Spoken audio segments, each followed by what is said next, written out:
dur de sentir le temps qui passe. Plus la minute est belle, et plus le goût est violent de la sentir filer. On regarde son enfant, on caresse sa lumière, on goûte son sucre, et on sait tout ce temps que demain aura le goût du passé, du souvenir d'un soleil qui s'éteint. Et pourtant le paradis est là, sous les yeux, à fleur de toucher, et pourtant ce goût de miel reste un enfer. Tout est si blanc, si blanc. Pourquoi la beauté ne réchauffe pas? Pourquoi l'amour ne suffit pas? Mais qui pourra le dire à la fin? Que chaque soleil se lève comme une plaie de feu, que chaque nuit se creuse comme un pas de plus vers la tombe, que chaque bonheur éprouvé se perd aussitôt à jamais, que chaque vie qui pousse se prépare pour sa propre sortie, que le merveilleux cycle de la vie n'est pas merveilleux, qu'il est juste un cycle, qu'il fatigue, qu'il écrase comme une flaque. On s'accroche alors à tout, à rien, à quelque chose autant qu'il fait merde. Il pleut.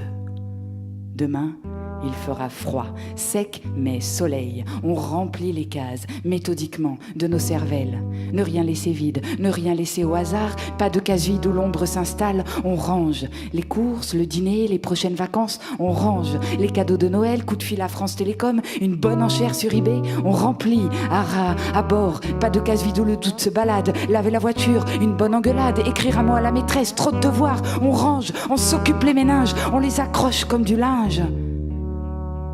Ne pas oublier de ne pas oublier, s'occuper, balayer, astiquer, consommer, brasser de l'air pour ne pas en manquer, s'acheter des amis, s'acheter un futur, s'acheter de la vie autour, entendre le bruit qui court, se vider les tripes au cabinet, en silence, sans se faire remarquer, la tête haute, hors du panier, boire, fumer, se masturber, se clouer la paupière, ne pas dormir, garder la tête hors du panier, ne pas faiblir, garder la tête hors du panier.